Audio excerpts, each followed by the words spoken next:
Pedestal by Digital Skitty. Chapter 1. Such a high mental pedestal.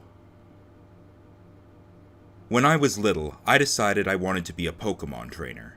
When I was a bit more grown up, and when I had started Pokemon school, I decided that I didn't want to be just any old trainer. I wanted to be special. But, since I really wasn't special, this meant that my Pokemon team had to be. That initially got the ball rolling. I could go out and hunt down the rarest, most valuable Pokemon I could think of, but I knew that it would be a poor thing to waste my time on. So I was smart, for once in my life, and opted for a saner choice.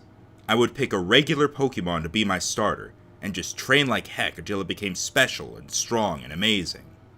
Most of my thoughts in my youth were centered on that imaginary starter Pokemon. I built it up in my mind until the pedestal was so high I could only tilt my head back and stare.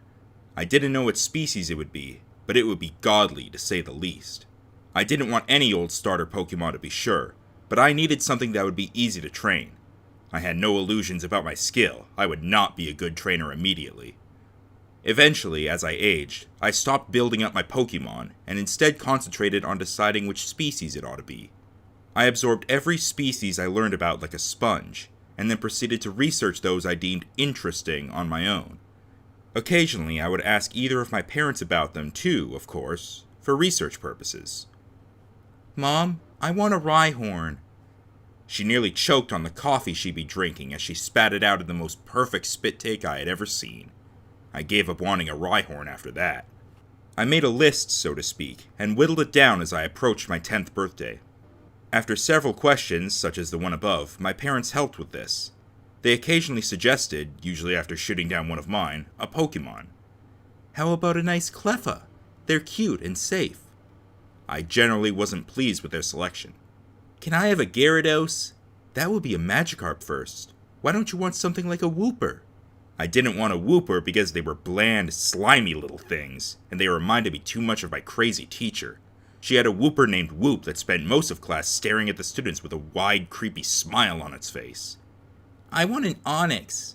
"Those are too dangerous for trainers to start with. It could hurt you." "Kids at Rock Tunnel start out with them." "Not often." My list was slowly growing smaller as the day of my birthday grew nearer. In a way, I was able to appreciate this fortune, since it meant I had less to choose from. But it also meant just that. I had less to choose from. "How about an Electabuzz? Those are pretty cool." "Why not a nice Mareep?" My parents, Mom especially, seemed bent on giving me a very lame Pokemon as my starter. "A Ditto? This way it could turn into any safe Pokemon you want."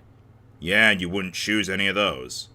My dad was equally discouraging, but at least he didn't try to push Mareep and Wooper on me. Then, all at once, it was my 10th birthday. Unlike many of my friends, I didn't get a starter as a gift, mostly because I hadn't decided on one. I was fine with this. If anything, it made me more excited. I announced my desire to start on my journey, and my parents gently rebuffed me. They said I needed more preparation, and of course, to pick out a starter. I could see the logic in this at first, so I was content to wait and think. "A dragon Pokemon! That would be awesome!" "They're expensive, honey. Why not something that's less exotic?" "An Ekans? It could bite you!" As the months slowly passed, I was beginning to sense that my parents weren't exactly keen on letting me go. "Can you two just draw up a list of the Pokemon I can have? I'll pick from that." "That would be very difficult to do. Can't you decide on your own?" Every time I suggested a Pokemon, however, either my mom or my dad would have some reason I couldn't have it. By then, I was more than frustrated, especially because I was now over 10 and a half. Soon I would be 11 when I started training. Almost all of my friends were already off training, even a couple of the younger ones, and my parents were bent on keeping me at home for the rest of my life. Then, it was 2 days before my 11th birthday. I was packing my things to run away. At least my parents had been helpful in preparing material things for my journey. I was fully intent on it, too. I wasn't sure how I would get my Pokemon, but I would, and we would make an amazing team. That was part of my plan, in fact. I would have one Pokemon, and one Pokemon only. That's how high that pedestal in my mind was. I would be the best trainer ever with only one Pokemon. In theory, it sounded fine. If I only had one, I could spend all of my time training with that one, right? I could concentrate solely on it and build up its strength until it could overpower any weaknesses it might have had. First, I just had to get that Pokemon, of course. Once I decided what it was.